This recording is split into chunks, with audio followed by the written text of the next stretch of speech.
ননদের সঙ্গে সম্পর্ক ভালো করার উপায়।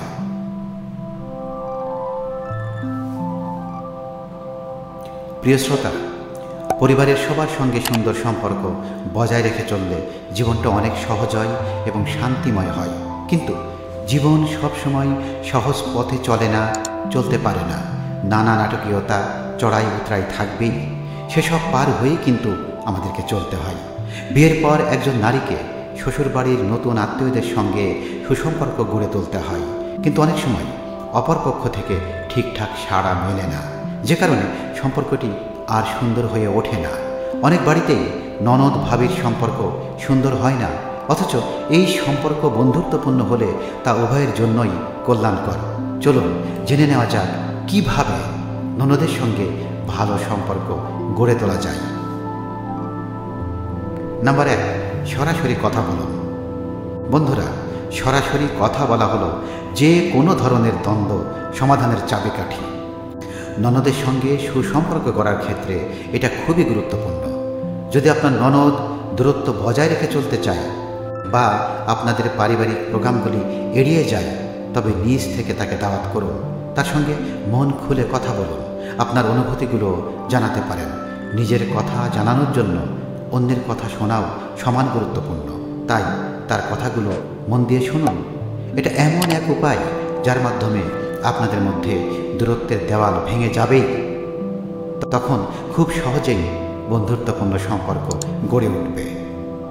কমন ইন্টারেস্টের জায়গা খুঁজে বের করুন।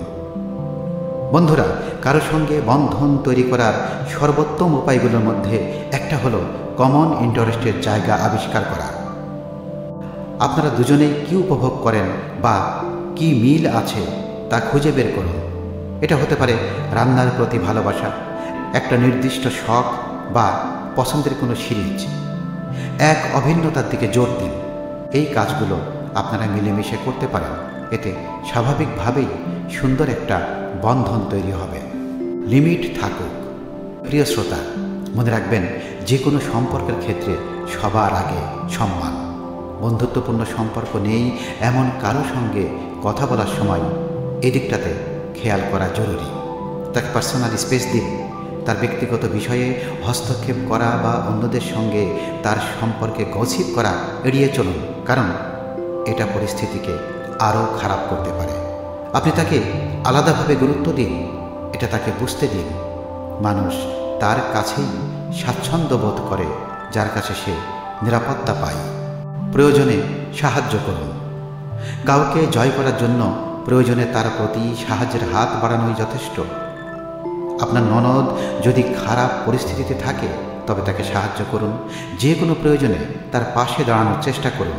এতে তার প্রতি আপনার অনুভূতি এবং আন্তরিকতা প্রকাশ পাবে। তার কঠিন সময়ে তাকে একা হতে দেবেন না। বিপদে পাশে থাকা মানুষকেই মানুষ বন্ধু হিসেবে মনে রাখে। পারিবারিক অনুষ্ঠানগুলো একসঙ্গে উদযাপন করুন। পারিবারিক অনুষ্ঠানগুলো একসঙ্গে উদযাপনের মাধ্যমে ননদের সঙ্গে আপনার বন্ধনকে শক্তিশালী করুন। একটা বন্ধুত্বপূর্ণ এবং ইতিবাচক সম্পর্ক গড়ে তোলার চেষ্টা করুন। দ্বন্দ্ব এড়িয়ে চলুন এবং একসঙ্গে সুন্দর স্মৃতি তৈরিতে মনোনিবেশ করুন। গল্প শেয়ার করুন, হাসুন এবং পারিবারিক ঐতিহ্যে অংশগ্রহণ করুন, যাতে সে নিজেকে পরিবারের একটা মূল্যবান অংশ মনে করে। আপনার সঙ্গে তার যত বেশি ইতিবাচক অভিজ্ঞতা যুক্ত হবে, আপনি তার কাছে ততই প্রিয় হয়ে উঠবেন।